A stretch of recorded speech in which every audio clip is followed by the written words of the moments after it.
Now, eyewitness to the Olympics. Good evening from British Columbia. I'm Scott Swan. Tonight we're coming to you from the western edge of Vancouver Island, a small community called Tofino. Tofino isn't an easy area to reach. From the heart of downtown Vancouver, it's a 2-hour ferry ride and then a 3 to 4 hour car trip. But once you get here, it is magnificent. You're right next to a rainforest and the Pacific Ocean. And if you like to surf, you've come to the right spot.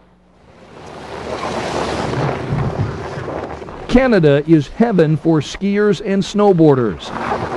Just can't wait to get up here and take it all in.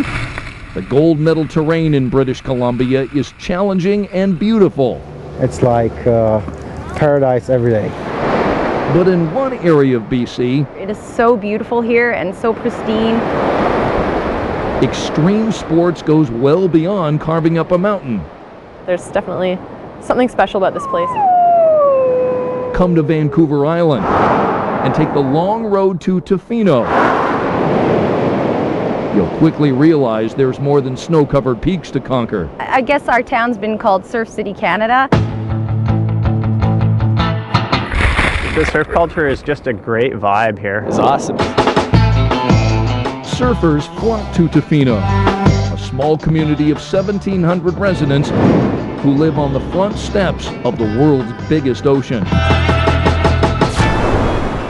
During the winter, big storms born in the Pacific, thousands of miles away, barrel into western Vancouver Island, creating ideal surfing conditions. We see seas of 30 feet over the winter sometimes.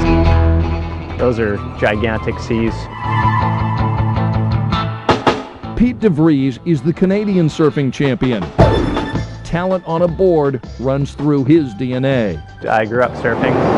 My dad was one of the original surfers in Tofino, one of the first guys doing it here back in the 70s. So, you know, I grew up on the beach.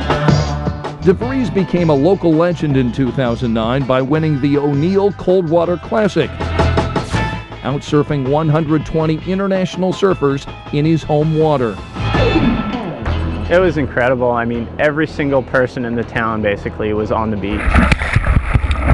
Surfing in Tofino also includes a woman's touch. Word's getting out there that there is Surf in Canada. Surf Sister is a shop that reaches out to a growing number of women who ride the waves. Our whole plan was to make women feel more encouraged to come out and surf. Not that we discriminate against guys at all. Our lessons are co-ed. We battle some pretty rugged conditions. Surfers here shrug off the extreme winter weather conditions. You definitely have to really love it in the wintertime when it's pouring rain or you have to chip frost off your wetsuit. They wear thick wetsuits, boots, and gloves because the water temperature during the winter can drop below 50 degrees with an air temperature of 20. Too cold for a lot of tourists, sometimes I hear, so it's great for the locals. Yeah, I surf every day, regardless of weather, wind. I surf in the snow.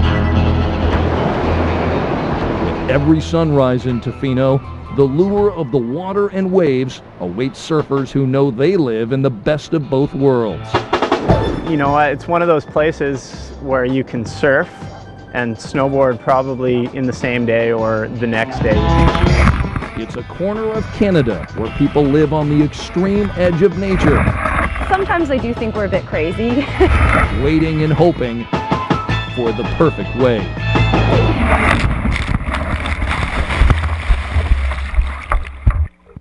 Beautiful area and cold in the water. It looks like I felt cold just watching it. New and